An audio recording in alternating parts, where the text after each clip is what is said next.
John Diggle finally arrives to Superman and Lois. Plus, John Henry Irons defeated, Morgan Edge seemingly defeated. They're going to run out of villains.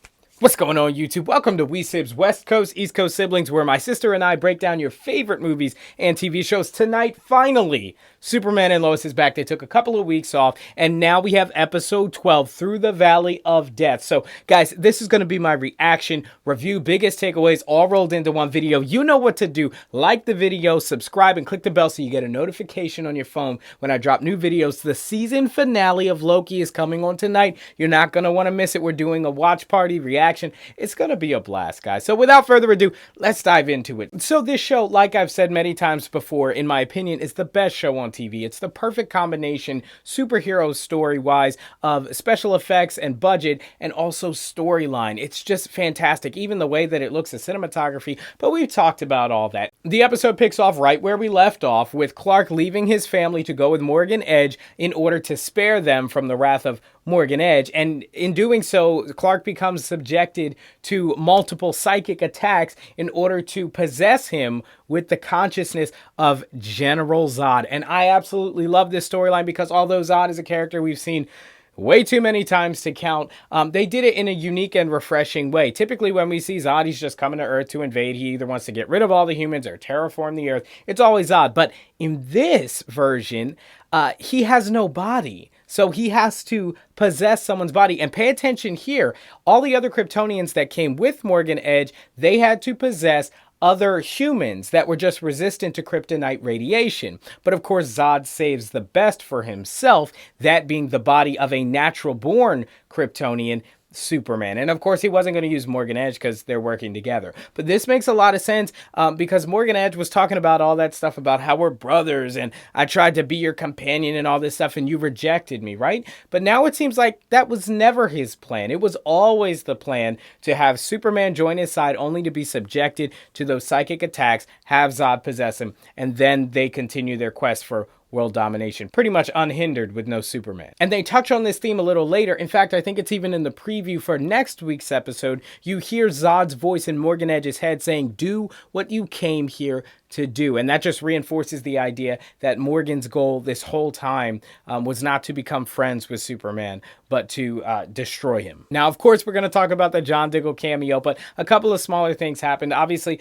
Sarah and Lana and Kyle, their whole family was dealing with the aftermath of what transpired in the last couple of weeks in terms of Kyle working for Morgan Edge and their whole family knowing about all these things and the damage that these Kryptonians caused. I don't know why Kyle in particular and their family is taking the brunt of that. I guess they're just kind of the poster child for all that, but they have a lot of great family building moments. I guess, you know, they're watching some graffiti off of their house and, you know, they do that to develop these characters. Now, typically when you see something like this, as we do only have what, I think 2 or 3 episodes left, you start to wonder, are they causing this emotional attachment to these characters because one of them is going to get killed off? 1, 2, 3. Yeah, so only 3 episodes left of this show, unfortunately. But Supergirl is coming back very soon. That has been a decent show. If I were to rank them, Flash, Supergirl, and Superman, it would definitely be, I can't talk, it would be Superman at the top, followed by Supergirl, and then I guess if you have to put Flash on that list, you'd put Flash as third. Sorry, you guys know I love The Flash, but it has been probably the worst season that I've ever seen. Now, of course, yes, we get the John Diggle cameo. As we know, David Ramsey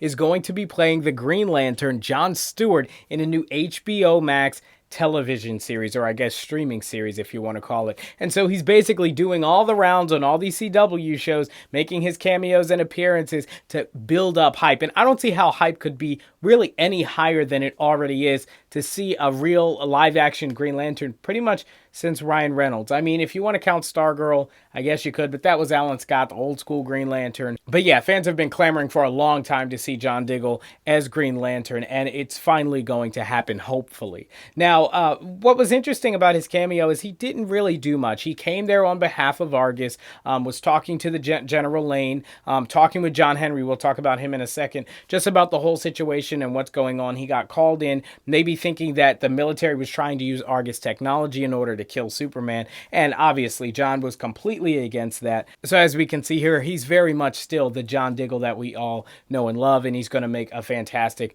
Jon Stewart. And look, of course, the fanboy in me would have liked to see a little, hint at some Green Lantern stuff, maybe a reference or a phone call. It doesn't even have to be like the suit or the ring or anything like that, but we got pretty much none of that. Especially in a show like this with a high budget and Superman's in it, for crying out loud. Green Lantern's a lower level character than he is.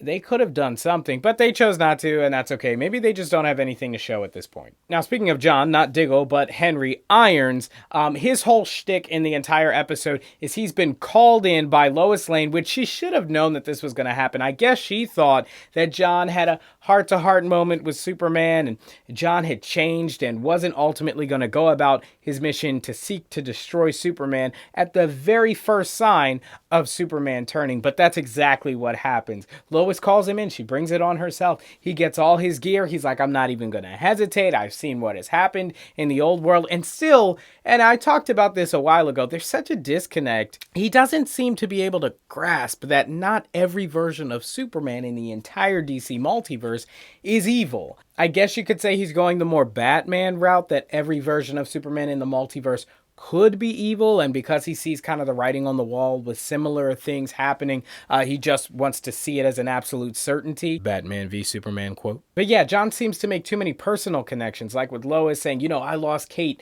That's not Lois's daughter. I mean, maybe she has feelings and, she feels for it, sympathy, empathy, but it's not her kid. Now, what's so funny about his whole plan is he thinks, oh yeah, I've got my suit now, I've got my tech. He does have that hammer that can, rival a Kryptonian punch, which I never really, I'll take it for what they say it is. But the funny thing is, he tried this before. He tried to get rid of Superman, and he lost. So now he's so confident that he will kill Superman. And the thing is, he's got this red solar, basically throwing a red sun at Superman via a rocket. And he thinks that's going to be the big blow. But the thing is, he's still got Morgan Edge to deal with, who actually wants to dominate the entire world. Remember, Superman is just somebody under the control of that mastermind person, Morgan Edge and Really Zod. So if you get rid of him, it's like getting rid of a soldier. Instead of getting rid of the main threat, if you got rid of Morgan Edge and used it on Edge, then I don't know, maybe Superman would just revert back to his regular self. So I didn't get that, but as we could expect, like with most people who try to fight Superman, Superman pretty much has his way with him most of the fight, and then he gets the upper hand at the end. Kind of a Batman with the kryptonite spear moment. He's got him, at rocket point, I guess you would call it. And then all of a sudden, John decides to have a heart. And I think the catalyst for that was really what Jonathan, Superman's son, had said. There are a lot of Johns. Diggle, Henry Irons, Kent.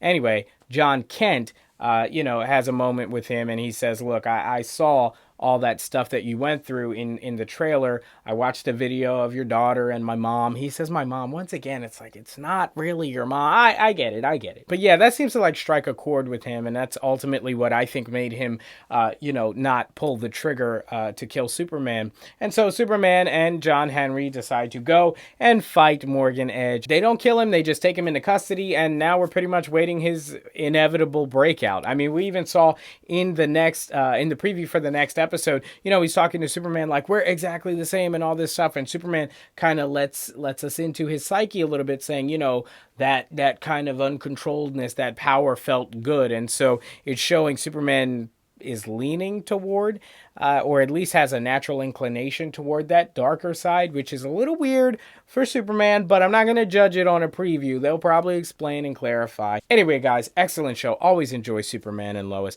Best show on TV, in my opinion, right now. And if you agree, hit the like button, guys. Subscribe and click the bell so we can grow this community. Again, the season finale of Loki is coming out. We've also got Stargirl coming August 6th. We've got C coming later in August. There are a ton of TV shows coming out. It's insanity. The only way to be there for it is to sub and click bells. So thank you guys so much for watching, as always, and I will see you in the next one. Peace.